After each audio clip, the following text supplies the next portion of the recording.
welcome to all of you for a launch and a discussion of the Social Inclusion Index.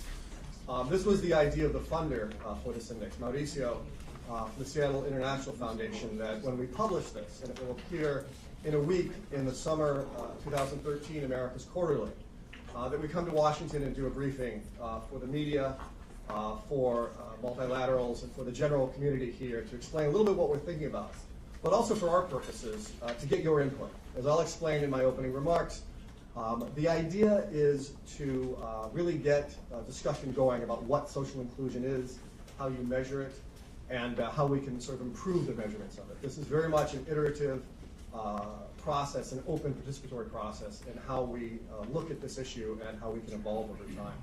So what we're going to do today is Mauricio is going to say some opening remarks, and then I'll talk a little bit about the genesis of the index, why we did it. Then my colleagues Alana and Jason will talk a little bit about two new dimensions we added this year.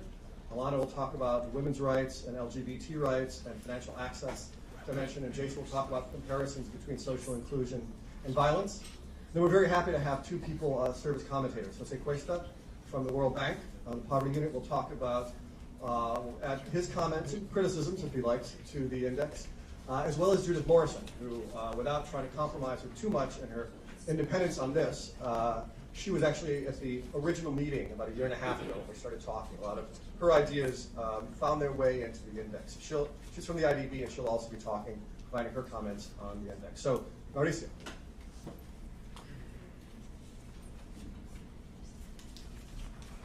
Thanks, Chris. Good morning. It's my pleasure just to say good morning to everyone and welcome them. The Seattle International Foundation is very proud to support this important research, and there's a couple of just general reasons I'd like to share with you. Number one, we think it's really groundbreaking research going beyond traditional research on poverty, and we really think that research like this can drive good decision making, not just by governments, but by philanthropy, by all the folks in this room and around the world that care about development and more just societies and alleviating poverty. We also are very proud that this new edition this year includes all the countries of Central America. Our foundation is very focused on the region. We think it's a region that does not get the attention it deserves, whether it's here in Washington or New York or in Brussels. And this helps, I think, put a spotlight on what the reality is in Central America. And finally, I'd like to say that we're also very proud that this year's edition will be in Spanish. And I think it will be very well received by civil society and governments and business leaders in the region. And hopefully they'll become true partners in tackling the findings that you will learn about today. So thanks again for being here. Let me turn it back over to the experts, and looking forward, like you, to learning more. Thanks. Okay, so I'm going to talk about three things here before I give the podium over to the commentators and my colleagues. First, I'm going to talk a little bit about why we developed the Social Inclusion Index. We started it a while ago. You can see in the 50s. We were very young then and also a lot nerdier. And then second, we're going to talk about the framework of variables that we developed for this and why our sort of justification, conceptual justification of those variables. And then last, I'll just present some of the results. There's a lot here. You all have the insert, which will be published in the magazine, with you, as well as a separate sheet of the rankings by the individual variables, so you can all play along at home. But the idea is I'm not going to go through all of the research. I just more want to present sort of our thinking behind this. So, first of all, why do we do this? First reason is social inclusion has really become very much a trendy topic.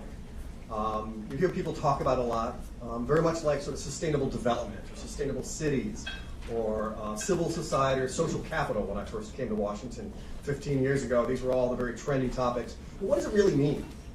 I think we implicitly have a number of concepts that we believe it encompasses, but we've never really tried to define them.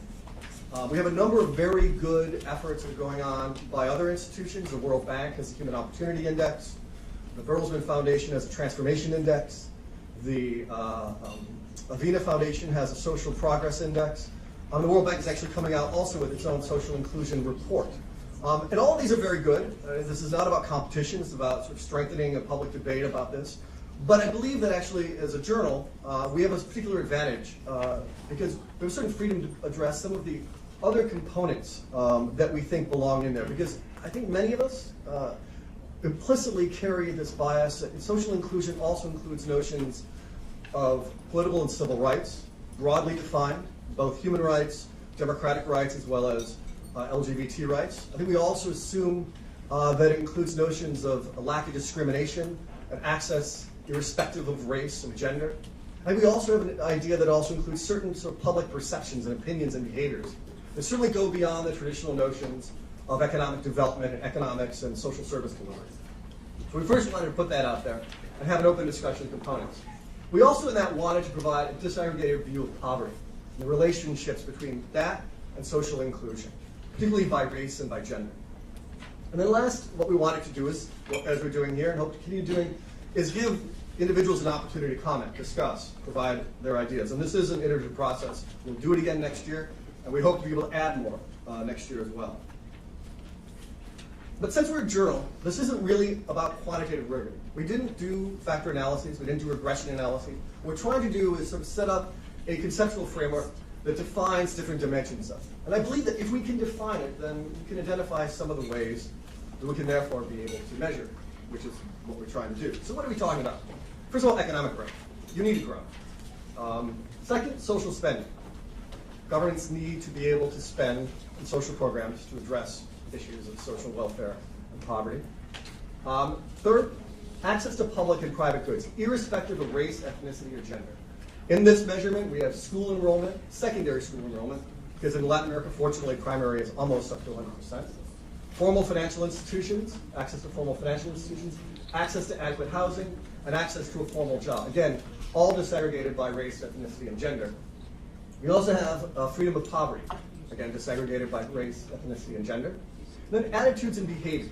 And here what we're trying to get at is sort of the very squishy idea of what are the popular opinions and perceptions that are important to social inclusion. And here we use measurements of empowerment, a sense of government responsiveness, and participation in civil society. And actually, Kevin just walked in. Kevin Casazamona's book, Besiege Polis, talks very much about the connections between public attitudes and trust in institutions. It sort of paints, I think, I won't say a negative picture, pessimistic picture, that tries to bring together how sort of certain contexts influence how people perceive and how they react and their own political and popular attitudes. Last, rights. Again, political, civil, women's, and LGBT rights we believe is fundamental. Now, do we scale, do we weight any of these? No. Again, this is more about a conceptual framework than it is about quantitative rigor. Primarily because we simply don't know yet which are more important. Does that mean we're agnostic on which ones are more important? Is LGBT rights, for example, more important than economic growth, or is equal to economic growth? Probably not. But can we honestly say that a society is socially inclusive if it doesn't respect LGBT rights, even though it's generating economic growth? So we believe this is complete, but it's difficult to know how to weight them. So this is what we, there we go. We divided by inputs and outputs. This was the first issue that we launched this a year and a couple months ago. First of all, we take an average of GDP growth over 10 years. For that, we use the IMF numbers. We use a percent spent on social programs, percent of GDP spent on social programs. Those numbers come from St. Paul. We use enrollment in secondary school, and for this, we are very happy to come with the support of the World Bank and its use of household surveys. Political rights and civil rights, we draw from Freedom House's annual survey of freedom in the world. LGBT rights comes from a professor at Amherst who's also on the editorial board. It goes from 0 to 7. It's based on his gay friendliness index. Women's rights, Alana will talk about, but this we calculated internally based on support from Joan Caivano and Jane Marcus Delgado. And that, Alana will talk about, but goes from 0 to 26. And then civil society participation, and that again is disaggregated by race and gender. Again, this idea that participation in civil society creates social capital, creates an engaged citizenry, and creates a much more responsive government. Outputs, percent above the poverty line. Again, we use the World Bank household surveys for that. The threshold we use is over $4 a day. Typically, I mean, this is obviously an area of debate. Typically, $2.50 has been considered, I think, wrongly, the poverty threshold. $10 is a threshold for the middle class, according to the World Bank's most recent report. We chose 4 because it seemed like a good measure, not excessively high. And we're not counting middle class or access to middle class, we're counting social access and social inclusion. Personal empowerment. This comes from Vanderbilt's LaPop surveys, and it measures what in political science is called internal efficacy. They ask people on a 0 to 7 scale, how effective do people feel they would be in representing their views and getting change on an issue that was important to them. It's very much about how empowered they feel. Government responsiveness in political science jargon is called external efficacy. It's asking people the same questions, then saying, how responsive do you think the government would be to your demands? That's also just added by race and gender. Access to adequate housing is actually not LaPop. That's a mistake, I realize. That's the World Bank household surveys based on the censuses taken in each of these countries. And access to a formal job is also based on the World Bank household surveys and is disaggregated by gender, race, and ethnicity. So what we really want to do first of all in this is develop somewhat of a dashboard approach, to be able to look at countries across all these dimensions and then be able to scale them and rank them. So with that, we came up with a scorecard. Just put this up as an example. And the important thing is, first of all, that all the data here is new from last year, with the exception of percent spent on social programs. So we're looking at new data. We're able to compare this year to last year. And in the case of Brazil, just to highlight a few examples, a few things stick out. First, compared to 2012, there have been pretty serious improvements in poverty reduction for both women and for minorities. In 2011, because we were using data from the year before, last year, 71.4% of women were above $4 per day. By 2012, that increased to 73.7%. Minorities, and this includes both Brazilians of Afro descent as well as indigenous. In 2011, 67.8% of minorities were above $4 a day. 2012, that increased, improved to 69.8%. But what we also see in the case of Brazil is that, regionally speaking, very low levels of personal empowerment, very low levels of government responsiveness, and very low levels of civil society participation, which may in fact explain some of the protests we've been seeing. I'll explain what that means. And we also have seen actually a decline in minority enrollment in secondary school compared to last year. Now, what we did with this data for each country, and that you see each of them has a report card in the handout, we then did is we tried to create a ranking. Now, I believe that indices, and there are now hundreds of indices, everyone has to develop their own index, right? I believe it's a little bit like Bismarck once described legislation as sausage making. It is best to see the final product than to see what goes into making it. I think there's a certain element of that with any index. In this case, we try to keep ours straightforward. That's the sausage being made. We try to keep the information relatively straightforward. What we did was we ranked all the countries in terms of their performance across all for which we had data, 21 variables, and then added up their rankings, and then converted that to a 0 to 100 score, just to get basically a raw number. It doesn't say much about the weighting between the variables, doesn't say much about their importance, but there are a few important elements. And Jason's going to talk about the violence connections. I'll talk about a few here. First of all, compared to last year, Uruguay comes out on top over Chile. And the reason is, large part, because the 2 new indicators, LGBT rights and women's rights, Chile scores very poorly on, and Uruguay scores very well. The United States is ranked 3rd, may come as a surprise. Part of that is because the measures from the World Bank survey, access to adequate housing, freedom from poverty, access to a formal job, we did not have that data from the United States in a way that was comparable. So part of its ranking is low. But in a couple of variables for which we did have data, the U.S. does score low in a few, primarily perceptions of government responsiveness and civil society participation. What also is important is the ones that group towards the bottom are scoring poorly across all, except for a few variables, mostly to do with civil society participation. In other words, there's a very close association between all these variables, whether by race, gender, whites. They're very closely related. What you get is a very, very low score. For example, Guatemala's score in 0 to 100 is 14.8. Honduras's is 23.0. And Paraguay's is 29.9.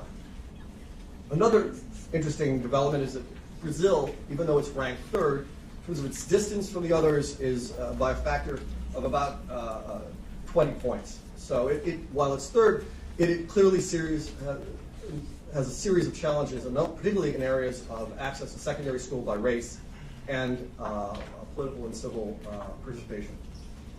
There were also some interesting differences by variable. Here I'll just mention a few and then I'll turn it over. First is that civil society participation in Brazil, in Bolivia, Paraguay, and Guatemala was very high. In contrast, in Costa Rica, it's consistently low across the board. Now, this may give us pause. Maybe civil society participation isn't all that important after all. I don't know. It's open for discussion. But it does also indicate, when you look at government responsiveness, for as much as we criticize, for example, the declining democracies of, say, Ecuador or Bolivia, people are feeling a little bit more engaged. They're feeling their government's more responsive. Perhaps not unreasonable, given that Bolivia has, for its first time, its first indigenous president. So clearly there is some differences here, and whether it's positive for these countries, whether it's not, or whether this variable of civil society participation and social capital, which was all the rage 15 years ago, maybe it simply isn't that important. I'll let everyone else discuss. And then last, also, you see the United States, government responsiveness by race, government responsiveness by gender, scores very, very poorly. And I think that reflects, in part, the flavor of the day of the 1% versus the 99%, the 99% versus the 1%. One last thing, access to formal jobs by race. I point this out because Mexico scores so poorly. Not surprising, given the racial divisions within Mexico. It does very well in economic growth. It does very well in social school and secondary school enrollment. But in the creation of formal jobs, which, as a recent World Bank report noted, wages were the primary factor, most important factor in reduction of poverty. Mexico is still scoring very low. So with that, I'll leave it open to you. I want to hear your comments and discussions, but I'm going to turn it over to Alana first to talk about the 3 new indicators. Thank you.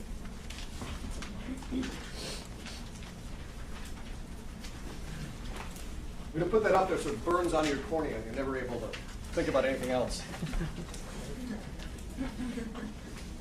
Well, thank you, Chris. And so I'm going to talk a little bit about the 3 new indicators that we included this year for our 2013 iteration of the Social Inclusion Index.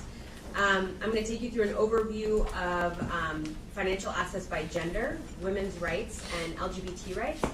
Give you a brief description of the indicators that went into each of these variables, and highlight a few of the interesting results we got.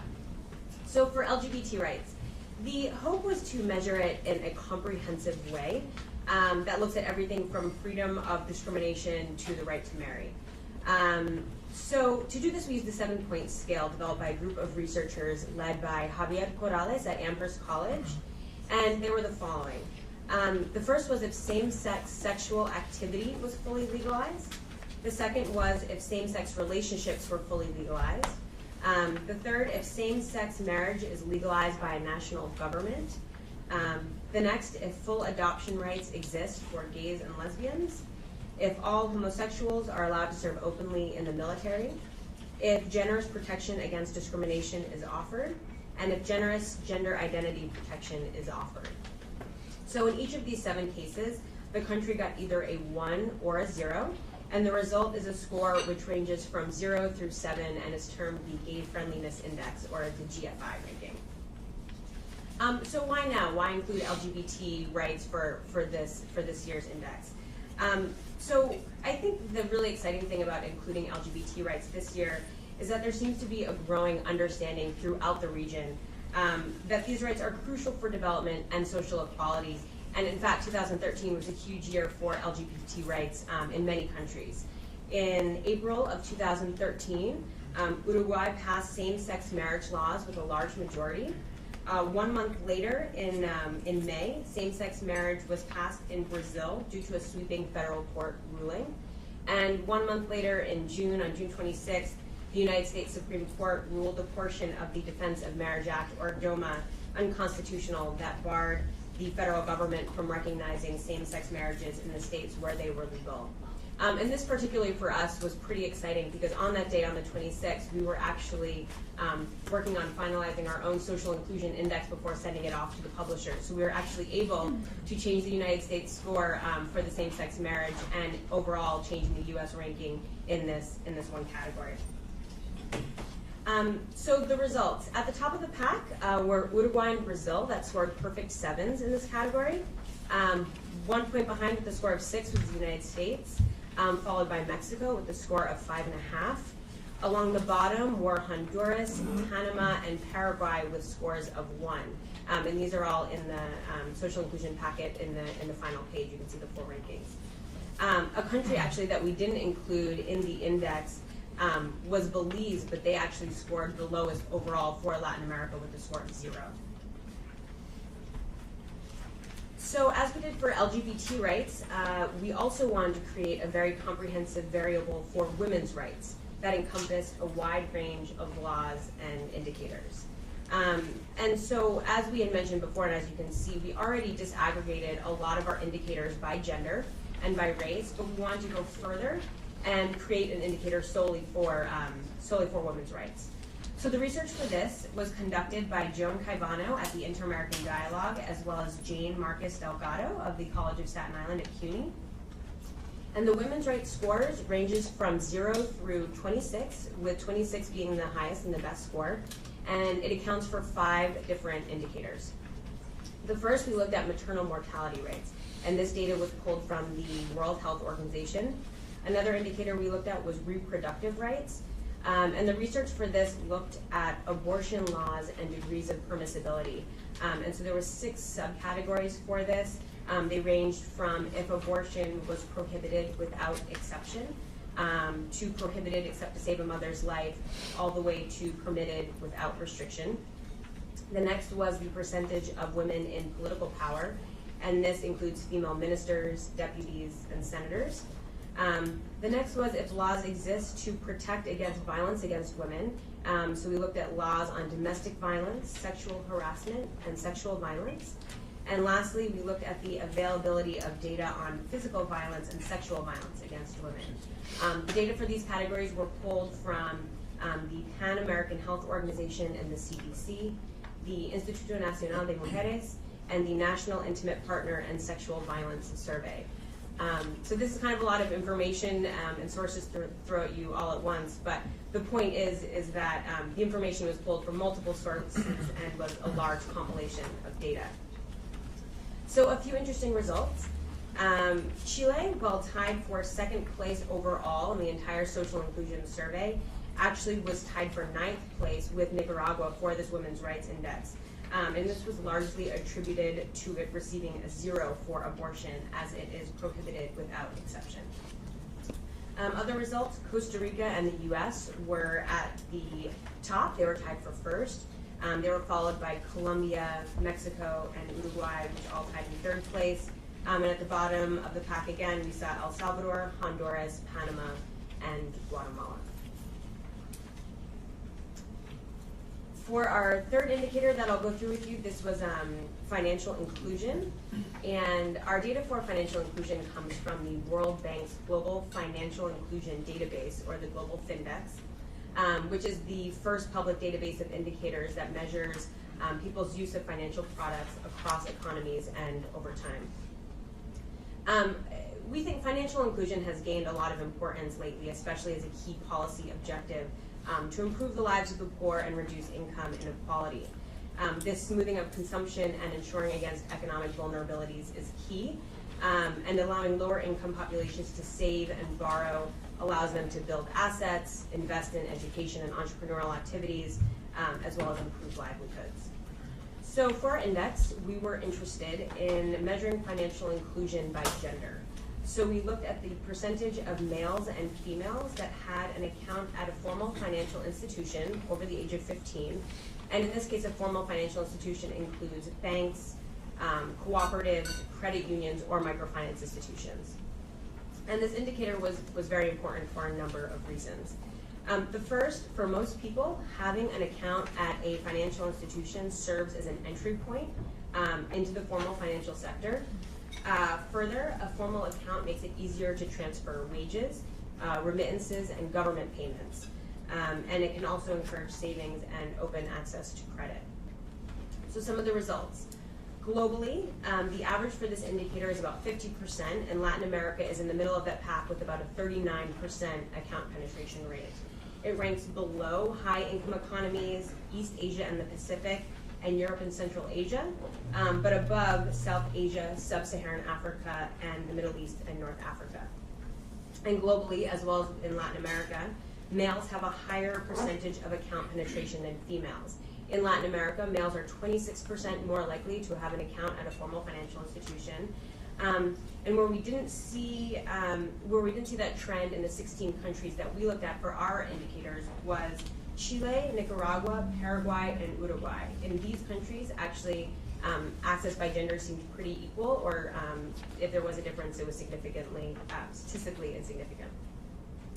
Also in our rankings, the U.S. came out on top, followed by Brazil, Chile, and Costa Rica, and at the bottom were Honduras, Guatemala, and El Salvador. This breakdown is not totally surprising, as higher income countries tend to have a higher banked population. Somewhat surprising when we were looking at this data, though, was Bolivia and Peru, which ranked 11th and 12th place respectively. And I think this was surprising given that these countries are often quoted as the pioneer or the birthplace of microfinance, so I think we had expected the account penetration rate to be a bit higher. I will also note, for financial inclusion, we penalize countries that had any difference between male and female account holders, with the idea that an inclusive financial system will have equal gender access. One caveat that's interesting to mention that the Findex did mention in their report as well is that many people who do not have an account at a formal financial institution have used pretty sophisticated methods to manage their daily finances and are using non-traditional banking methods to do this, such as mobile phones. Branchless banking has allowed many who are not part of the formal financial system to transact daily and cheaply, and so this would not be captured in this indicator. However, the impact for mobile phones and mobile banking is most heavily felt in Sub-Saharan Africa, and the data shows that in other regions, mobile banking is much less prevalent and less than 5% for Latin America. So for the region, the use of products and services from formal financial institutions remain important indicators for inclusion, and is often the benchmark by which financial inclusion is measured.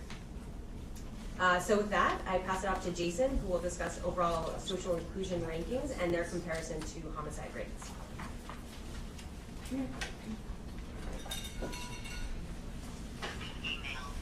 Thanks, Alana. This is a tough act to follow, being the third colleague to speak.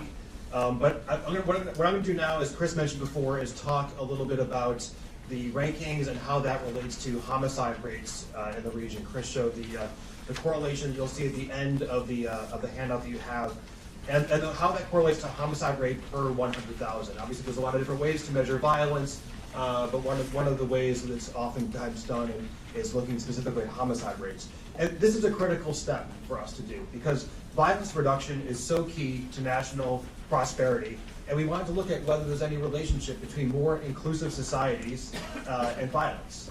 Also because of, as Mauricio was mentioning earlier, the inclusion of the additional 4 Central American countries, a region that suffers from great violence, and looking at whether social inclusiveness can be a factor in helping to mitigate some of that violence.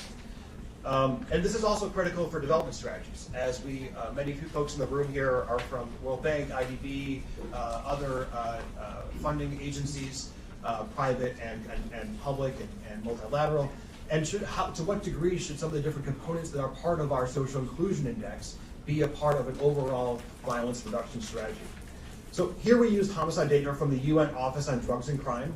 And since they have not published 2012 data, nor do they have 2011 data for all the countries on our index, we used 2010 data. But actually, if you use the most recent data from the UN ODC, combining their 2011 data with 2010, the most recent for every country, the rankings are still the same. You'll see at the end, except for Costa Rica and Peru switching spots. But that's partly because the Costa Rica data on violence, the latest data is from 2009 anyways.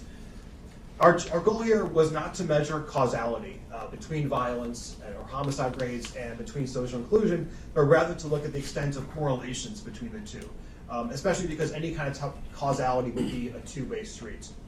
So a few correlations that we found and that you'll see in the index. First, the three most inclusive countries, Uruguay, Chile, and the US, also have the lowest homicide rates. That wouldn't be completely surprising. But also the two least inclusive countries, which are Guatemala and Honduras, also have two of the three worst homicide rates among the 16 countries in the index. El Salvador on our index is sandwiched between Guatemala and Honduras. We're using, as I said before, we're using the 2010 data. Obviously, there's been a lot of strides in El Salvador in the last year after the gang truce to mitigate some of the violence, and some of the estimates from the National Civil Police are that violence has been reduced in 2010 to potentially 40 per 100,000 rather than the numbers that we have in our index. But that still puts El Salvador basically on par with Guatemala in regard to where it would be, and it still puts El Salvador, Guatemala, and Honduras as the most violent countries in the index. We also found a few surprising non-correlations. Paraguay is the third least inclusive country, and Nicaragua the fourth least inclusive country, but both rank basically in the middle for homicide rates. At the same time, Bolivia also follows this trend, with it ranking number 10 on the on our overall index, but having the lowest homicide rates of any country outside the three top countries. Outside Uruguay, Chile, and the US, Bolivia has the lowest homicide rates. Brazil, first part, Brazil stands out because it's number 5. It's on our list of most inclusive countries, but it's actually the 10th least violent, which makes it just about the bottom 2/3 of the countries on our index in regard to homicide rates. That actually makes Brazil having the greatest difference between a country that scores higher on the social inclusion aspect of the index and lower on the homicide aspect of the index. Mexico's inclusivity and homicide rates roughly correlate with it being basically in the bottom 2/3 for both. I think what's really interesting is when you then drill down on specific variables and the correlations become even more evident. Let's take women's rights to start. Alana explained some of the different dimensions that go into our women's rights variable. But one of the things that we saw in women's rights is that the three most violent countries on the index, El Salvador, Honduras, and Guatemala, also scored the lowest in this category. Panama did as well. This means that these countries are doing the poorest when it comes to a variety of things, such as violence against women, maternal mortality, reproductive rights. And I think it also raises a very important question. Are certain societies that are more violent then seeing this carried over to more subtle ways in which women are treated and seen before the law? Very, very possibly so. It's also very revealing to look at how countries score in regard to financial inclusion, another new variable that we added this year, and how that correlates to violence. High homicide rates, as we know, are the result of many factors within a society, but especially in the three Central American countries that score lowest and on the violence aspect and are the most violent, a lot of the violence is a result of narco trafficking, whether it's in certain Honduras or Guatemala, gang wars, turf wars, and El Salvador, a little bit less on the narco trafficking.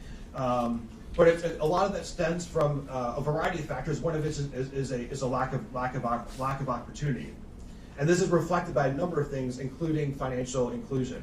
Without access to bank accounts or other financial services, whether it's here in the U.S., in Washington, or anywhere, it's very difficult to get ahead, and there's very few opportunities.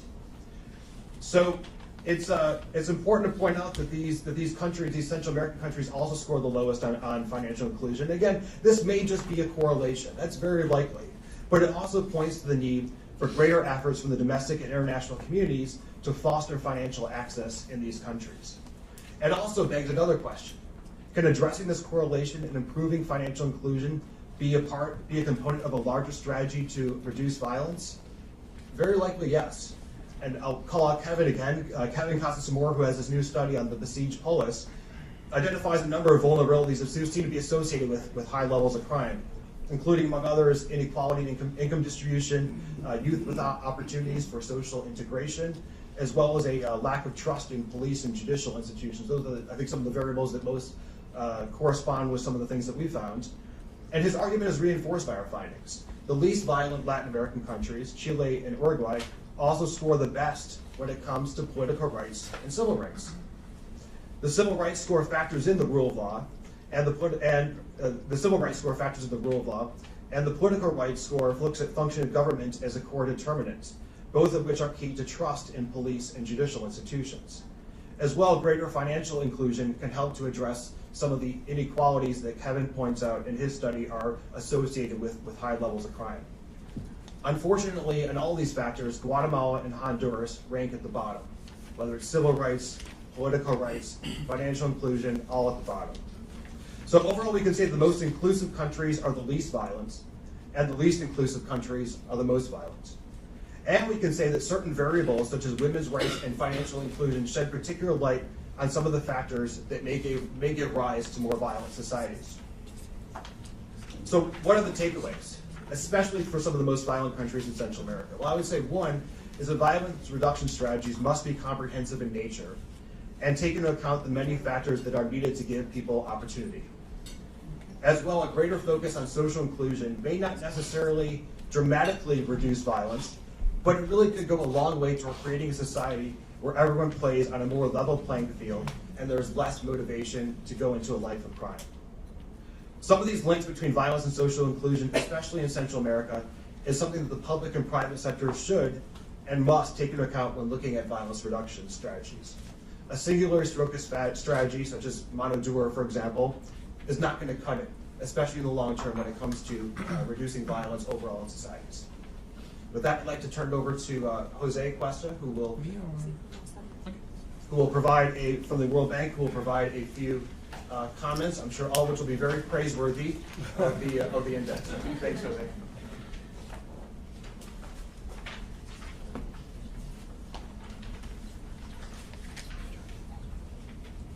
Well, let me start with thanking the organizers for the invitation. I'm very happy to be here. And let me do a non-disclaimer. I was not part of the initial discussion. I didn't provide any data. I don't even know what is exactly the indicators that the World Bank is using in the Social Inclusion Index.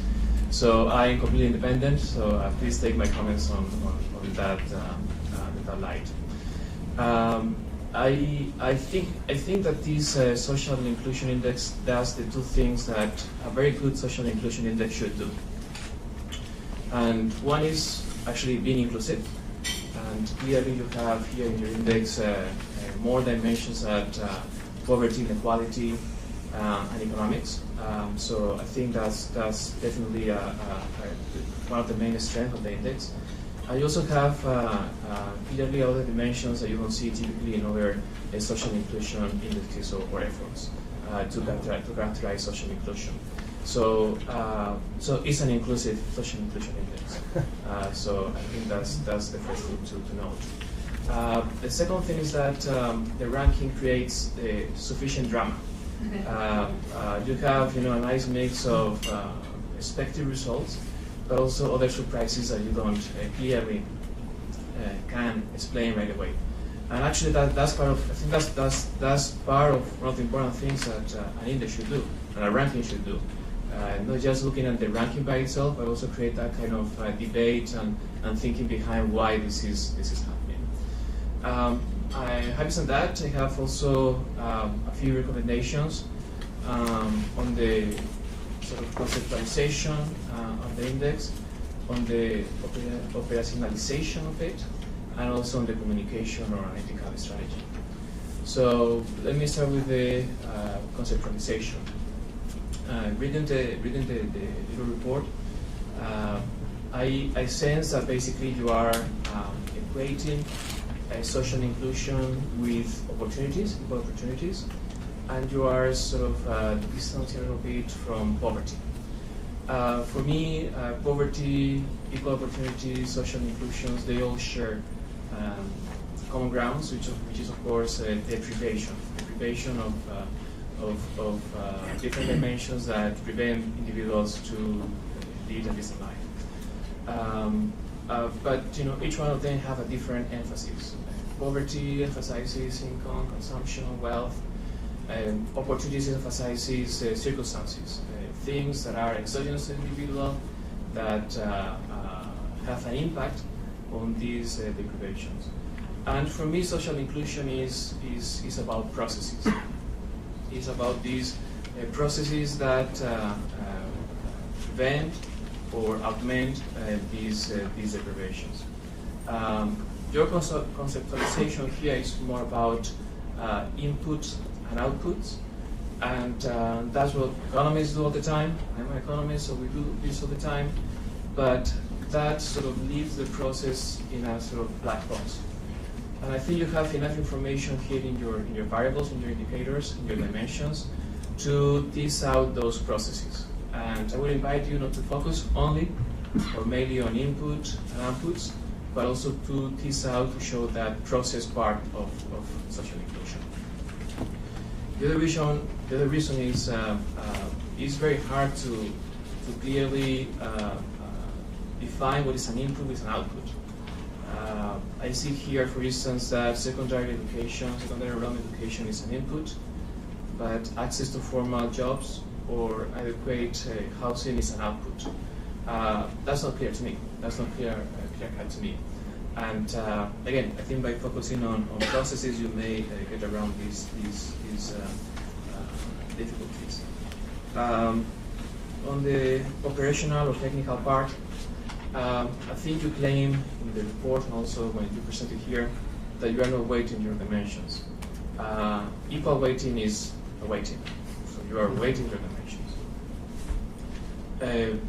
which is fine. I mean, you have to do it, and you are transparent about that, but still that's a weighting. It's also important to note that because you're also claiming in your report that some dimensions may be more important than others. I'm not sure about that, but you have to be consistent with the two claims. I think in a country which has a strong economic record or poverty reduction record, perhaps LGBT rights are more important than any other. So I think this notion that one being more important than another definitely is a context, depends on the context, and I don't think it's necessary for your index. And also the decision to rescale the variables you have for countries for which you don't have all the information is also a weighting in itself. You are giving no weight to, you're giving no importance to those variables for which you have no information. So, I mean, I am supporting what you're doing. You cannot do better than that for the reasons you explained. It's just a question of being consistent with the claims. And finally, on the communication or strategic part, I think the correlation with crime and with homicides is very sexy. And I'm sure you will come up next year and the following year with another social phenomena that will be equally sexy. And that's great. And you will create attention, awareness. What I think you can also do is to show what is the value added for the index. And show that value added to policymakers, to NGOs, to civil society, to institutions like the World Bank, and whatnot. And actually is to show that the index is more than the sum of each of the parts of the index. I think that showing that these correlations are different across different dimensions, and some dimensions are important and others are not. And these important dimensions are different from this country and the other. I think that's really a value added for policymakers in civil society. Is something tangible for them to monitor different dimensions and across different social phenomena. It's not that you're not doing that. I think it's part of it. It's just I will visualize that. I will do it more systematically, and I will clearly announce that. So I think, in short, it's a very exciting index. I think it does many good things. I would just do a little bit some claims and some perhaps rating decisions as well. But I am definitely a reader of it, and I will continue to read it. Thank you very much. Thanks for that. Sure.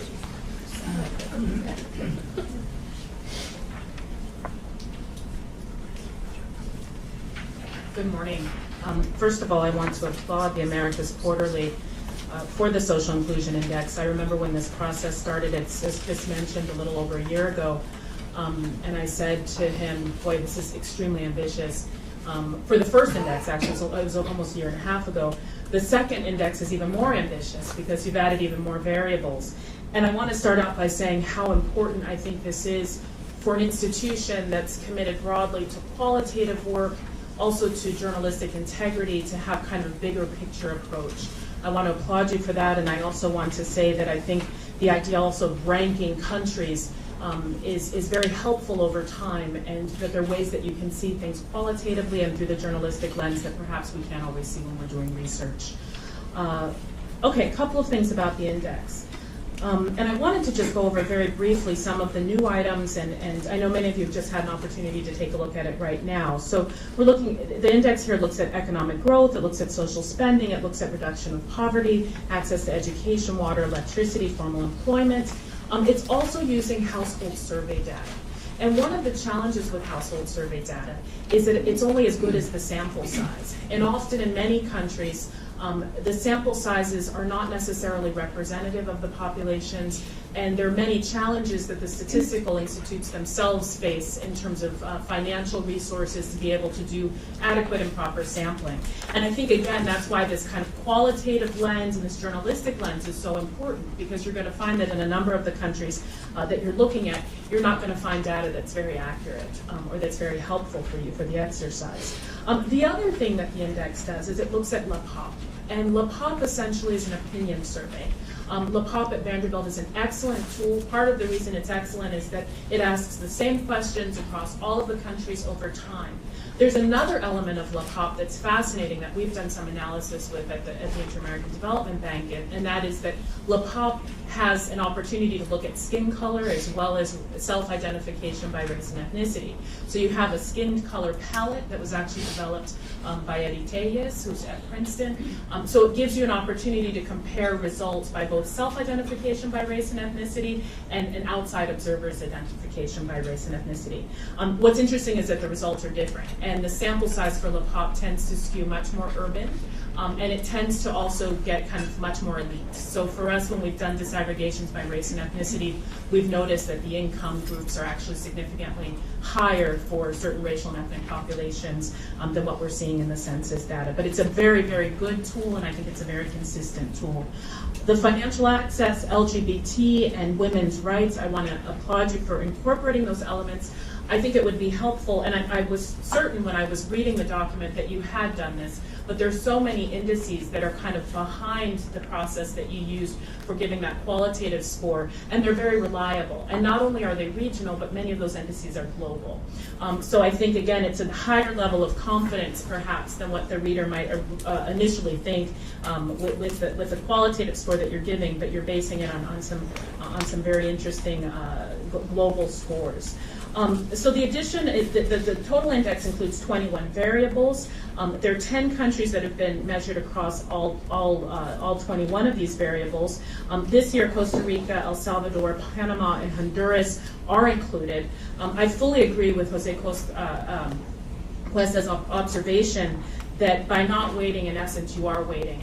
And I think that's an important observation for the next index.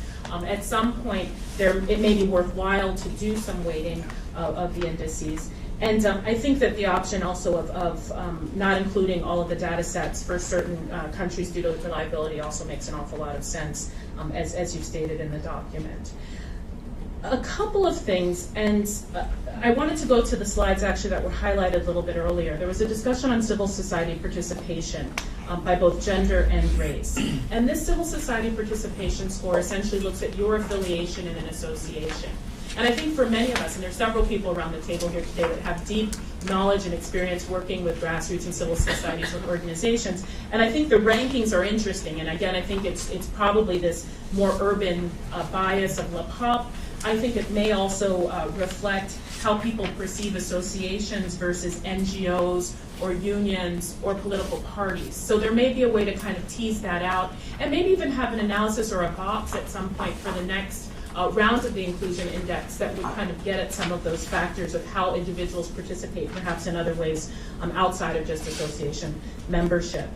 The government responsiveness was also very, very interesting, and I think, again, it's something that could be teased out using other sources. maybe even looking at some of the skin color variables. I think it's interesting. I think it's effective. But there may be other ways that it could go a little bit beyond. The formal job and race, not surprising because the countries that come out on top, I think, tend to be countries that have larger formal sector participation. So that data looks very, we don't see anything that's terribly unexpected there. I actually really want to applaud the homicide rates, and I think there's a way to take the analysis farther for next year, and that is looking at homicide rates and race and ethnicity and gender. And just look, the first time I saw the homicide rates and I saw the chart, what stuck out in my mind is an analysis of the 2012 household survey data for Sao Paulo and some of the other administrative data that we've been able to access on this topic. And the homicide rate for blacks, for example, in a city like Sao Paulo is 1.8 times higher than for whites, which means that 62% of all homicides are of black youth between the ages of 15 and 35. Now, we know homicide rates and violence rates are extremely important for people's sense of security and for citizen security. There are a number of those experts also around the table today. But I think also disaggregating and teasing out homicide by race and ethnicity may actually give you yet another level of inclusion that would be fascinating to explore. The comparability obviously is always a challenge. And I think that kind of adding the qualitative, adding additional articles and discussions on these key topics is always key, and I'm sure you've already done that for this issue of the Americas Quarterly. But these are just some of my quick observations. I think it's a really solid tool, and I think the ability to rank and see this tool over time is going to prove to be extraordinarily helpful, not just for policymakers, but also for researchers, because it gives us another lens and another way of exploring the data, another form of analysis. So again, thank you for the opportunity to give comments. I look forward to a lively and exciting discussion and debate. I also look forward to the next Inclusion Index. So thanks. So get to work. Yeah. Okay, thanks. We got to go work on this now. Let me open this up for questions and discussion. And as Judith said, I want this to be a debate. Obviously, if you have questions, we'll provide answers, but I want this to be reflections on this overall. So, open up. Kevin, you've got a few shout-outs there. Sorry to put you on the spot. Thank you very much, Chris. This is wonderful stuff. And thanks for the sales pitch, by the way. Very, very generous. A few comments, and actually, I'm going to throw more work your way.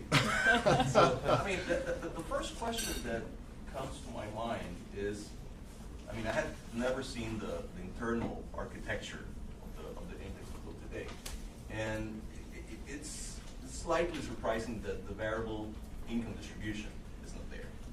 I'm pretty sure you had a long discussion about that. Yeah. Because I presume that the reason that is not, why this is not included is because it raises a whole set of issues about indigeneity and things like that. So, but I would like to know a little bit more about that. Because short of a social exclusion index, when you have to write something fast and you have to say something about social inclusion, your default option is mentioning the Gini index or whatever measure of income inequality. Then there are at least 3 other dimensions that I know that there's a limited number of variables you can include in a thing like this, but 3 variables that might be interesting to consider. One is social tolerance, and there are no good questions about that in LAPOP, but there's a terrific question about this in Latinobarometro, which is about the willingness of people to share their neighborhood with minorities or groups of the population that are stigmatized. So that gives you a very powerful indicator on social tolerance. Then there's another dimension that is absolutely key. I don't know if there's enough good data about this, but I think it's a crucial part of the discussion, which is spatial segregation. And I guess one good proxy, I'm making this up as I speak, I mean, one good proxy for this is the number of gated communities in the capital city.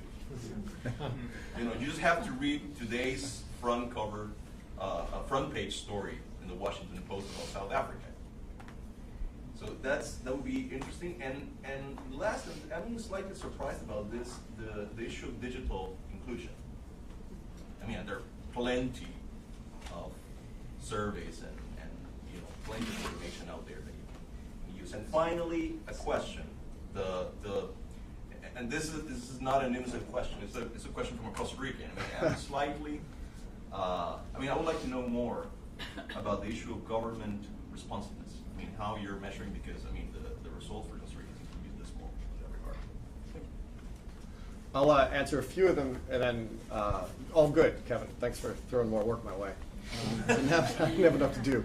On the Gini index, the problem. I agree, it could be a useful comparison more than a way of as a variable. But I'm open to hearing other views on this. My thought on this was, first of all, I think it's more important to get an idea of sort of disaggregate the notion of race and ethnicity in poverty, which seems to me, again, I wanted in this to be able to open up the hood of a country's and understand access to basic public and private goods by race. And the Gini coefficients aren't available by race. Because what we're really trying to do is look at sort of the sad legacies of racism and machismo, and how that has led to exclusion. And doesn't the Gini coefficient doesn't really lend itself to that easily. It is a measure of something, but I wanted to a more granular look. Maybe, I mean, it's open for debate. Maybe it should be included or compared.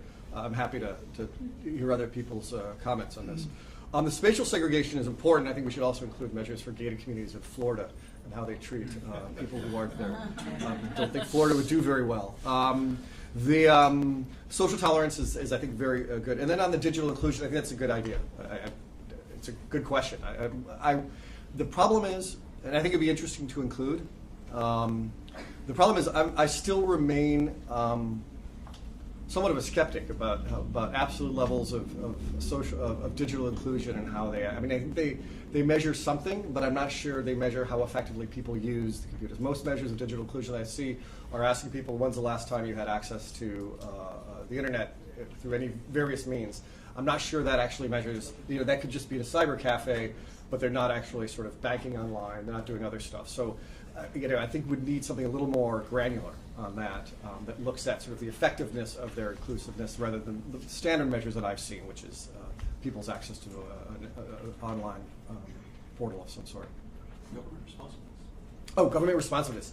Yeah, sorry, didn't mean to offend Costa Ricans. The measurement here is basically it's 0 to 7 that asks people, or 0 to 9, that asks people basically if they felt how responsive they feel their government would be if they had an issue that they wanted to raise to a political official. So it's basically asking sort of their sense of, I've got a demand, will government hear me out? I think, while shocking and perhaps disappointing, given sort of Costa Rica's long democratic history, again, if you look at sort of polls, you look at the decline in the current president's popularity, I don't think it's that much of a surprise. I mean, I think there is, in Costa Rica, a very troubling level of frustration with the government and the options that are being presented to them. So I think, it's one of those ones that I think does pass the smell test. Whether, I'm sure it does. But it is sad. I mean, I think it does point to some percent. And we see in the countries that we thought were doing well, which is like Brazil and Chile, the United States, we can actually detect some trends in terms of popular attitudes towards government and politics that are very troubling, that I think have manifested themselves in recent years, despite gains in socioeconomic equality. Lots of questions. Let's go right there. Chris Croy, U.S. Treasury. I've got 3 questions to make. First one is to reinforce the discussion about the Gini coefficient levels of income. There's an open question about is social inclusion an output or an input to economic growth? and to social mobility or economic mobility. And the American Quarterly had a very good overview of Latin American middle classes 2 issues ago, I believe. And so I think that's something to link those 2 things. Again, the World Bank's done a really good study just recently on the growth of Latin American middle class. And it's an open question, and it's an important question because, as the point was made about usefulness for policymakers, you need to know what should I focus my resources on, faster growth or broader social inclusion. On the correlation between murder rates and social inclusion, 2 variables that occurred to me that I didn't hear talked about were, one, demographic variables. We know that there is a tight correlation between falling fertility and then, with a lag, falling murder rates. You have fewer young men out in the population, you get fewer murders. The other is the quality of the judicial system. If you've got, and you do have a variable in here on trust of government, trust of institutions, so you touch on that to a degree, but better policing is going to, or better quality police institutions and courts and systems are likely going to result in fewer violent crimes. I don't remember my 3rd point, so I'll stop here. Well, we'll give you the second option. Let's take like the whole bunch, because actually I think I want Jose to respond to the one on the inputs, outputs, because I think it's a good one. Yeah, Bob Kaplan, the Inter-American Foundation, and thank you very much. This is a wonderful, wonderful index. I loved it last year, and I love it even more this year. Very useful. I had a couple questions about some of the variables. Personal empowerment. The way you defined it, again, it's a survey. You feel that to the respondent, you feel that you understand the most important political issues of the country. Doesn't quite resonate with the concept of empowerment or a sense of agency. You pointed to some of the low scores that you said Brazil registered on personal empowerment as maybe reflected in some of the things that are happening in Brazil. An answer to this question wouldn't necessarily suggest that that's the case. And then I also look at the actual results for the countries, and the variance is very, very low. So Brazil being low, it's a fraction of a point below the highest ones, in fact. So it doesn't strike me as a particularly robust indicator for this, although a very, very important variable that I think we should try to get to. Echo the comments on violence. I think it's really, really important, and trying to tease it out by race and genders would be terrific. If you can get the data, I think there's probably data challenges in certain countries in any case. The other question that I had is on youth. There's never a specific focus on prospects for youth, or how youth perceive their own prospects or engagement or participation in society. And I wonder if that might be an interesting addition for next year or wrinkle on it. So. Okay. So again, she goes to the demographic issue. Yes. Thanks. Yes. Well, I want also to join those that thank the Social Inclusion Index. It's a very valuable instrument for governments, for citizens, for transparency. Let me tell you, I very proudly have to say I am from Uruguay. That's why I love it so much. I couldn't be quiet. I am now an independent scholar, but until last year I was a representative of Uruguay to the Organization of American States. And even though the numbers and the variables look very, very good for our country, we do have some problems. And I agree with Dr. Morrison that we have a lack of social participation in what refers to gender and to race. Those are very new items for our legislation, so they still have to be implemented. But we do think, we're taking the right measures, but we are also embracing a very strong reform in education, also try to stop the inequality. And there is a sense of insecurity in the city also, in spite of all those good news. I will say, I mean, there's a pending law in the Senate for affirmative action Yeah. in Uruguay, which I think is very positive. Yes. Good morning, my name is Camila Daly. I'm also a Newcomer American Development Bank. And I was just wondering if there is any thought, I know there are challenges with data collection for the Caribbean, but I was wondering if there's any thought to including the Caribbean countries and Belize into this index, or creating a separate one for these countries. I thought the homicide rate correlation was really interesting, so that kind of jumped on that. I feel like we've just invited basically a bunch of bosses who are giving us more work. Effectively, what's happening, which is good. Other questions? I saw a few more hands up. Better run for the door before it's too I late. know, exactly. I'll never see my family again. Yeah, Chris, Jason, everybody, congratulations. This is really an excellent and meaty piece, and I think unfortunately you now bear the weight of all of our expectations for each year for it to grow and more cross-correlation. I'm Barbara Spann from Western Union, and I have a question, or maybe it's more a push to help you out in those growing expectations on the area of financial inclusion. You know, the 3 additional ads this year were excellent ads, and financial inclusion. I note that it says it uses the World Bank's data on access to a formal financial account.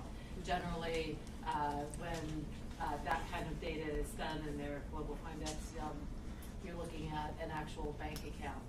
You know, the World Bank, if you want to debate here, they contradict themselves all the time on what's true financial inclusion. You know, they go out there and use access to a pure bank account, and we know that many banks around the world are not in locations or don't include folks who really need to use them. And so many times the World Bank also uses a definition of any kind of formal financial access, be it mobile phone, and I heard one of the speakers bring up mobile phone, you know, that's being functionally banked, remittances, microfinance, other tools. So I guess my challenge that I'm putting out here to aid you in the future and make that an even meatier area is for the folks in the room from the World Bank to go back and help get rid of some of the contradictions and create a really meaty index on financial inclusion using all those variables so that Council of the Americas can use it in your future social inclusion. And I think it will be an even more valid measure. I just like that you gave work to someone else. Yeah. Yeah. There was a hand over here. Yes. I had my hand up. I'm Kathy Hall with the Summit Foundation, and I appreciated Bob Kaplan's comment because I was going to make the youth comment also, and whether that means adding a variable or two, or thinking about whether one or more of these could be disaggregated by age cohorts in some way to reflect that. Yeah. You know, what do young people think about what's going on? Because there is such a demographic bulge right now, and all of those people coming of age. So. That was something that jumped out at me for sure. And I guess related to that is thinking about, you know, transition from education, from secondary education into the work field. And so thinking about something along the lines of access to also university education, particularly for those that are from, you know, lower income sectors, and then similarly, or other, you know, transition into work. Some kind of variables around that seems just like it's so important to look at apart from economic growth overall. And then I guess I had a question for you guys. This is my first time being introduced to this, and it is really interesting and terrific, and I'm trying to sort of absorb all of it. So I guess I wanted to put some of you guys on the spot and say, well, what were maybe 2 or 3 things that happened after last year's index came out that was a win from your point of view, or something happened, or somebody in some country did something that you took as a testament to this having worked. And then I guess similarly, what are you thinking about for this launch of now? I mean, you've got all of us in the room, that's great, but what else would you like to see have happened within several months' time, or a year's time, or whatever? I'll have everyone answer that, but it's a good question. I think, go ahead. Sure. I wonder if you could just comment a little bit on your, I guess the thinking behind focusing on the services listed here. You have access to adequate housing, access to formal jobs, and I'm wondering a little bit why you decided not to include access to education, access to health, transportation, and justice-related services, given that those are some of the other key public services that really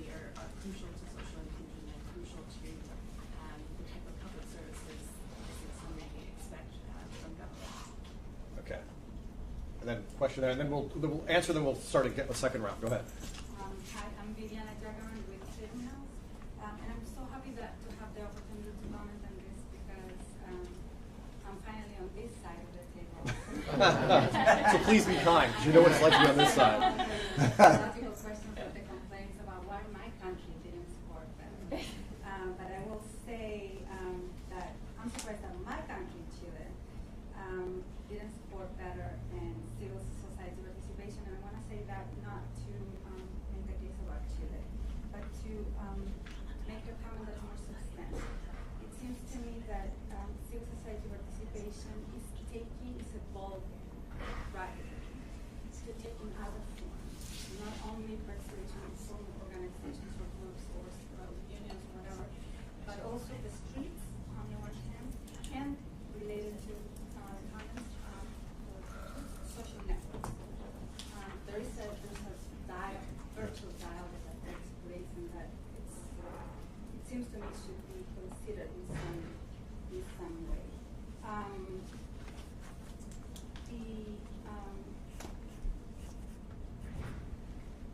We are looking at related to the the personal empowerment as a relatively weak indicator, as you define it.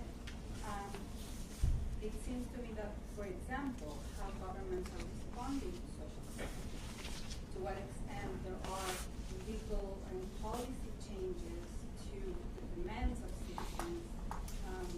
It's a good indicator, and the ability of citizens to actually go and demand those things also speaks about empowerment. And then I have a couple of two methodological questions that we are often asked to also on this question.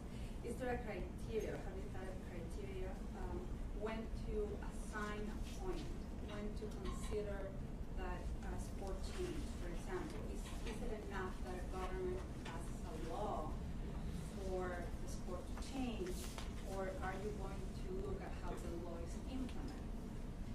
Related to that, are you looking at judiciary decisions that may or may not affect the implementation of those? Okay, let's get. Actually, I'm gonna have the discussants start first in the answers, and then we'll work. There's a couple things that I think you guys can comment on, and then we'll. I thought I came here to make some comments, not to answer very You difficult don't questions. have to, but there's a couple things on. No, but that's fine. So it'll work. You got a free donut. So on the Gini issue, I think there are two parts here. One is the mechanical part, and one is the conceptual part. The mechanical part, I don't see any reason why you include income poverty. You cannot include income inequality. So the same source you would use for income inequality, for income poverty, you can use for income inequality or consumption inequality. And you can also, with the household surveys, you can also close them by gender, age, by race, whatever it is.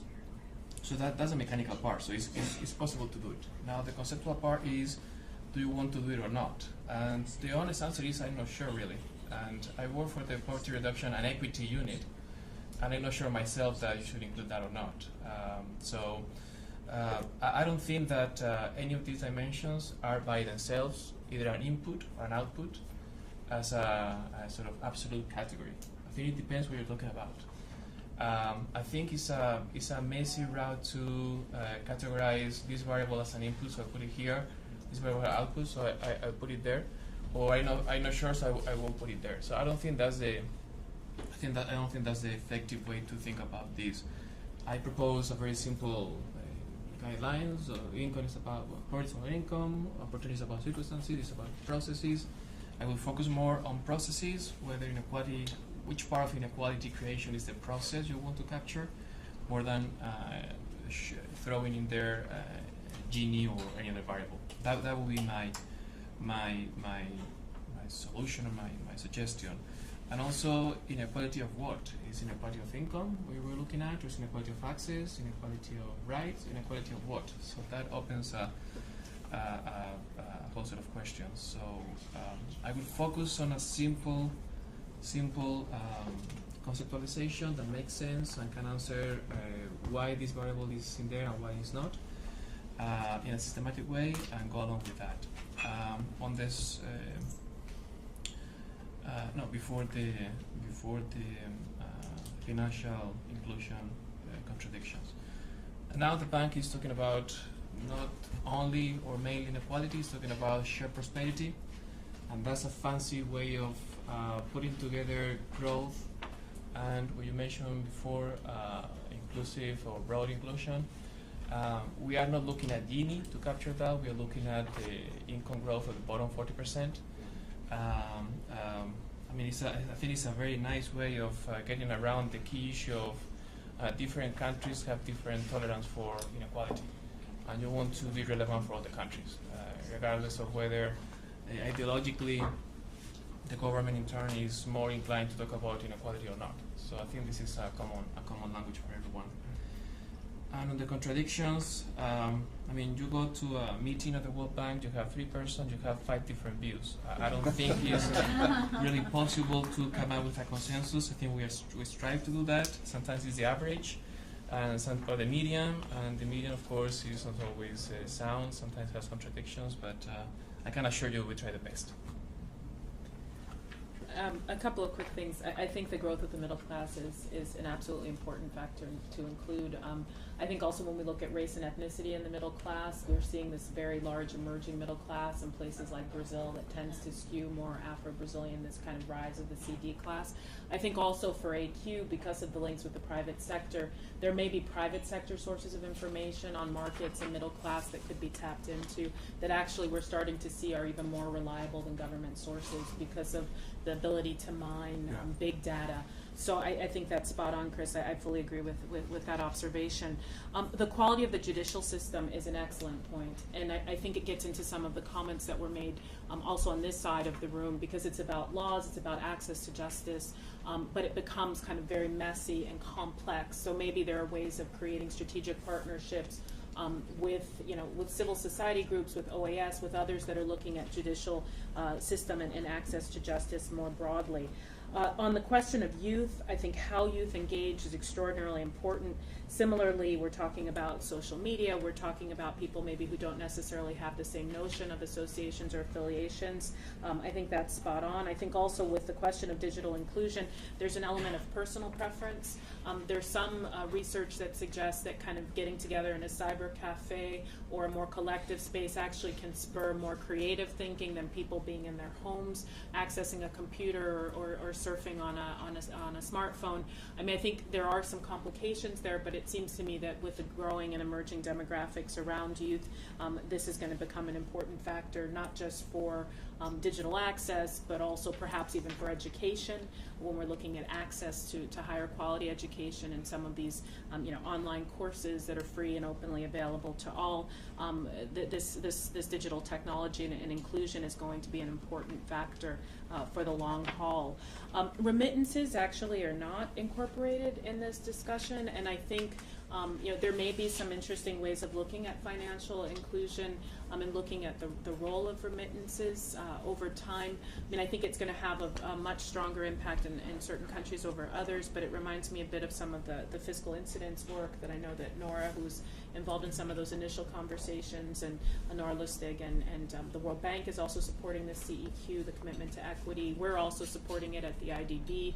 I think there may be ways of teasing out the notion of transfers, both government transfers and other kinds of transfers, and looking at their impact over time in terms of people's access to greater opportunities and financial resources. Great. What we'll do is, Lana, why don't you answer, and Jason and I'll.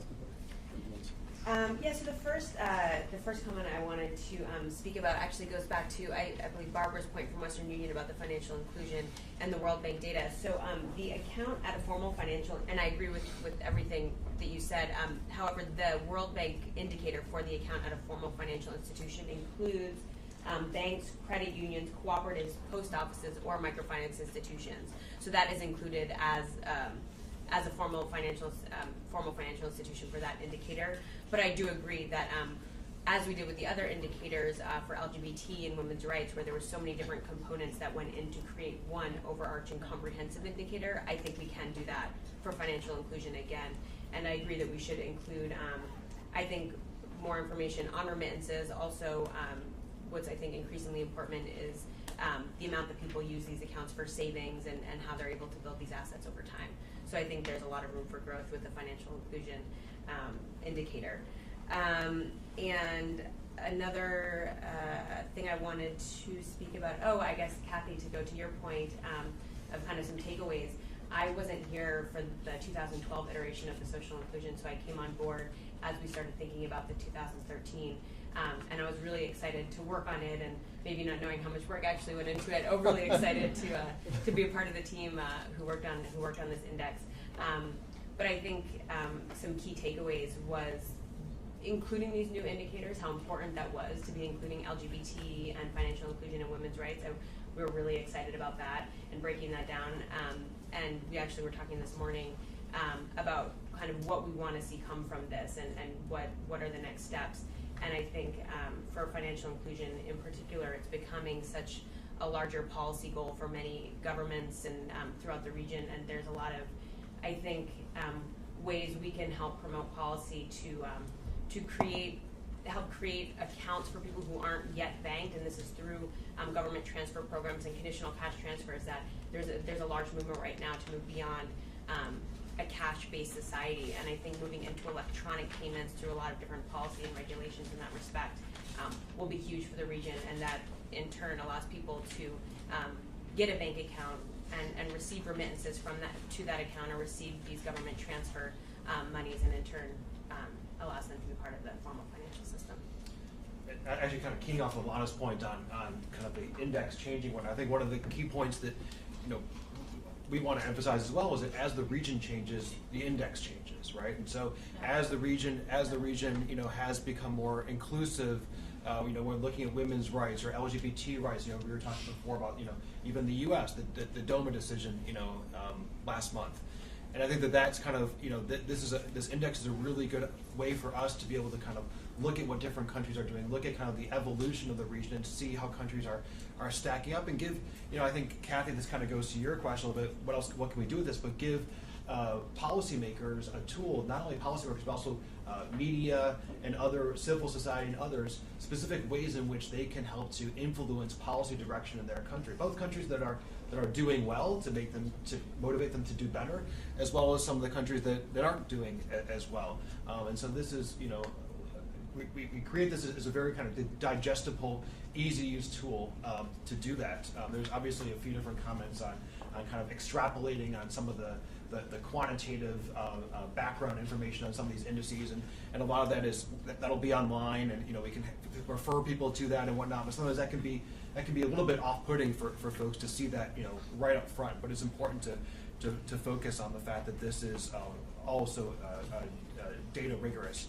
I think we're all in agreement, and I know that Chris, you had a comment on this.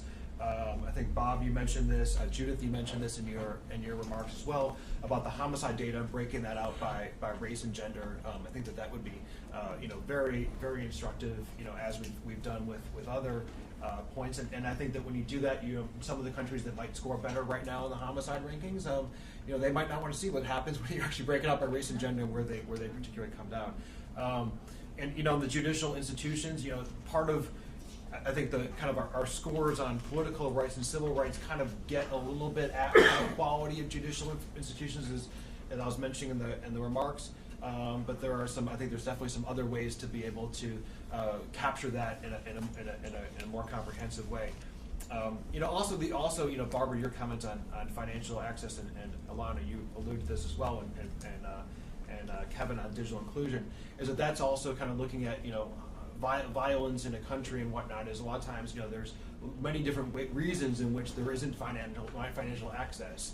One of those is just kind of sheer physical challenges in being able to, or safety in being able to get to financial institutions. So kind of greater digital inclusion can help to address some of those financial inclusion barriers, which, as we saw in the murder rates, was one financial inclusion. The countries that were the most violent also were the least inclusive financially.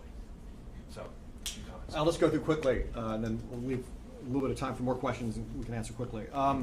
First is on the inputs outputs. It's a fair point, and now, to be honest, we sort of developed as a heuristic tool more than actually a sort of a definitive. This is a division. You put this in, you get this out. And in fact, actually in the Spanish version, we're taking that out, in part because we couldn't really translate it into Spanish, but also I realized that as we have added more in there, ingresos, I don't know how you put outputs, but also it really was a heuristic tool. I think if we added more, it's become a little too cumbersome. So, good point. On empowerment and agency, all I can do is sort of cite the holy names of Aumann and Verba and say this is sort of, since the time of Aumann and Verba and civic culture, this has been the way that they've measured internal efficacy. I think it's probably not the best way, but it does get at people's, it gets at people's sense of sort of commitment and understanding of their system around them. Does it get at their sense of agency? You're right, not. I think the cluster of variables about civil society participation, government responsiveness, and internal efficacy or empowerment do get at that. But again, it's imperfect. And public opinion, I was always a little uncomfortable putting some of these in because public opinion polls they're squishy. They're difficult, especially when you get into issues of how people feel connected to their polis or their society.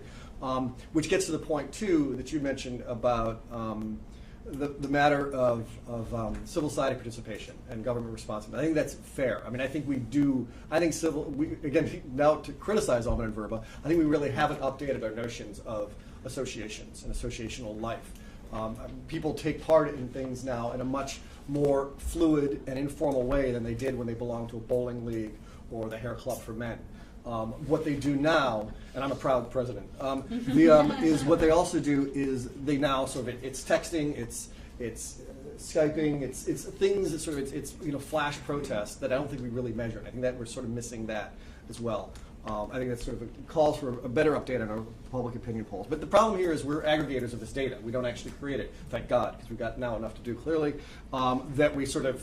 We're sort of relying on other data and other flaws in that data, but I think it's worth calling that out and sort of trying to push those who do it to be much more sort of modern and flexible in how they do it. On the Caribbean, I think that's a very important point. I would actually love to be able to include the Caribbean on issues also of LGBT rights, where it's really dismal, and I think it's important on the violence and the like.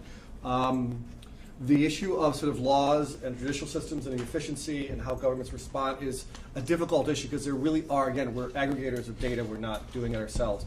And I just haven't seen very good, if we get into composite indicators that include, we're sort of building a deck of cards on other composite indicators. And the problem with efficiency of public policies, you're getting into public opinion again, you're getting into just sort of expert opinion panels, and this can scale up to be just basically a giant sausage, basically. That we've just sort of put everything in there.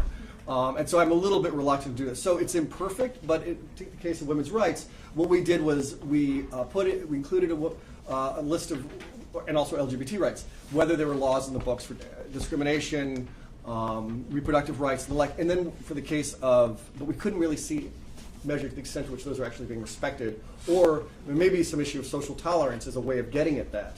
But we really couldn't say how effective those were being carried out. So it's tough. We're entering a sort of a very gray area.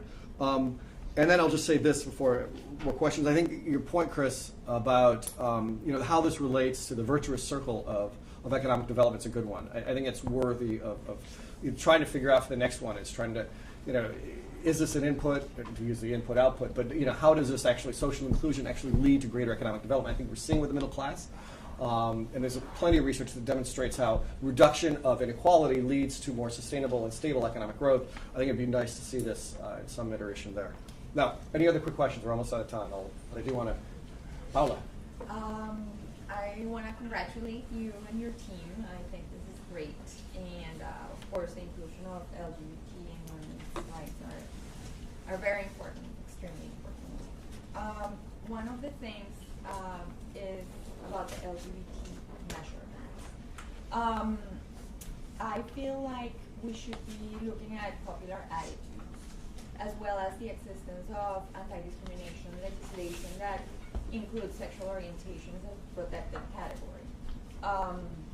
Also, violence and discrimination should be measured. If you look at their rankings, Brazil is scoring on the top. If you were to look at it with, considering violence as a category to measure, I think it would be much lower than that. The same with El Salvador.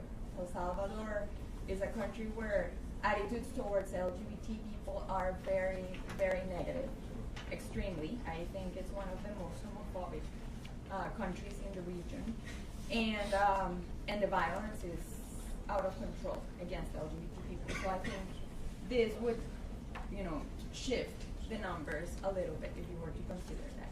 And I also want to echo Mercedes' comment about access to justice. Yeah. I think it Yeah. should be part of this Yeah. index. Yes. Yeah, hi, I'm Muriel here with the Microfinance Information Exchange, or MIX. In working with our social performance team, I noticed that a lot of times it just comes down to semantics, like do you say impact, or don't say impact? You always go through like several versions of things. So I'm wondering, like, through this process of the Social Inclusion Index, how did you consider language? Is it immediate change? Will it become something different, in terms of like language? I'm just wondering about that, because, like we've gone from like microcredit, microfinance, now it's financial inclusion, like might it be something else in the future? I'll let Ilana answer that. Yes, Katya. Thank you very much, Chris, for the invitation today, and I really want to congratulate you for the index. I think it's a great tool for the work we do on Latin America. I was listening to the comments and questions, and I didn't want to suggest another criteria, but I cannot avoid to really to tell you that I really think that it should be something related to access to justice, at least access to courts. Because of course, access to justice is a huge criteria, and it is a huge problem to measure it. But I think that at least access to formal courts should be a criteria, because it crosses all the criteria that you are using. And I don't think it's really difficult to get this information. So this is just a suggestion for the next version of the index. Okay, good. Which we're going to work on right now. Jackie Spedding, formerly with the State Department. I agree with the justice piece, because my concern with the women's rights in there was the fact that how are you dealing with legal rights? Because you have, land ownership, you've got all sorts of different things, which you don't want to get too heavy into that, because there are other studies that maybe work in that area, but having some of the legal rights in there. Okay. Kevin, one last question. Very, very, very quickly, a very quick comment, which in a way will run counter to my previous comment, because I've become alarmed now. I think it's great that you guys experiment with the index and you add a few variables and you tweak something here and there. But there's a limit to that. I mean, by all means, do it the first 2 or 3 years, and then that's that. Because the moment people lose track of what's in the sausage, then you lose one of the beauties of the exercise, which is not merely to rank countries, but to compare. But to see variation over time. Yeah. And so, thanks. That's all I'm saying. We're all heaving a deep sigh of relief. I actually agree. I think there are a couple issues that came out. I'll let you answer the financial inclusion in the final. But there are a couple issues that did come out that I think are very important. Access to justice, measured by access to courts, is a good one, because it's concrete. It's not perfect, but there's a proxy there that we can say, boom, because that is clearly, we can't measure how effective anti-discrimination laws are being applied, but we can measure access to courts if the law's on there. Again, not perfect, but something there. I think the social tolerance is a good one, because that also gets at the opinions of your neighbors. You use it in your book, can help sort of get at that issue of to what effect are these anti-discrimination laws having to build a much more just and tolerant society. I think that's important, social inclusion. I'm going to just end on this before I turn it over to Ilana. You'd asked the question, very good one, what came out last year, what's going to be done this year? I think, when you engage in the world of sort of putting out information and ideas and measurement, success is measured in increments, and very tiny ones. And maybe it's too squishy. Maybe I'm too much of a policy wonk to get too excited by minor victories. But last year, I think what we did were a couple of things. The first is we were able to put in front of a number of journalists and in discussions to have them talk about the racial dynamics of their own societies. In those, whether it's in Chile, Mexico, Colombia. The response was a series of interviews about why they ranked, and for the first time, it put front and center in this discussion the issue of race and access. Gender was less, it came up a lot less, and I think that's a victory for the first time around. It also, for the first time, we included the United States, and I think we were willing to demonstrate like let's not look down our noses at the rest of the region. Let's see where we all stack up and all our own weaknesses. And that was interesting, and clearly a lot of Latin Americans in our discussions with them found that an interesting and refreshing way to analyze this. The other thing is, this year we're going to be doing a lot with the violence. We're going to publish in Spanish. I think we'll be able to provoke a lot more discussion with journalists in that. Jason is going to be working with Mauricio now to unveil this at the Donors Conference and really tease out a lot of the violence. And I think, your point, Paolo, and others, that when we start to compare these to different things, it allows us to make more tentative conclusions or assertions than we can do if it's just a sort of static, straight-up scorecard. And I think we want to do that. It won't be built into the index, but it allows us to look at different things in ways that I think can help spark the debate and move it along. But the last thing I'll say, actually, is I think part of what I'm sort of most excited about is we work in an organization that's created by David Rockefeller. It's on Park Avenue. The journal is independent, but part of it is a business organization, which, and for the first time, we have our business members talking about social inclusion. For the first time, to a couple of people's lack of comfort, we're talking about LGBT rights and women's rights in a very granular way. And I can tell you, my board will come to me and has actually said, not specifically in reference to this, but in stuff we publish in journal, like, we love what you do, but sometimes that LGBT stuff, like, deal. We're independent, deal. And I'm very proud that we're able, of my institution, that has allowed the independents to do this and engage in this discussion. I think that also is important because businesses, because of the data collection, because of their presence, their rhetoric, their change, their engagement on these issues, I think is very important. And so I can't measure that, but personally, I'm for my son, I'm actually quite proud of that. Thanks. So we should be ending on that note.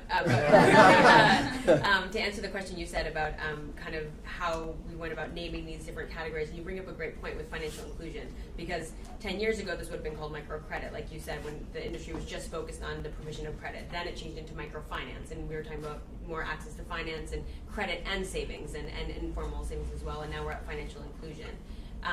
Luckily for us, this is the first year we've included this indicator in our survey, so we haven't had to change the name, and we're at financial inclusion at this point, which I think is now the term that the industry is using to categorize kind of this whole array of financial services available to people. So we're going to keep it financial inclusion for now. If it's hard with when the industry changes so often, you want to keep up with the trends as well.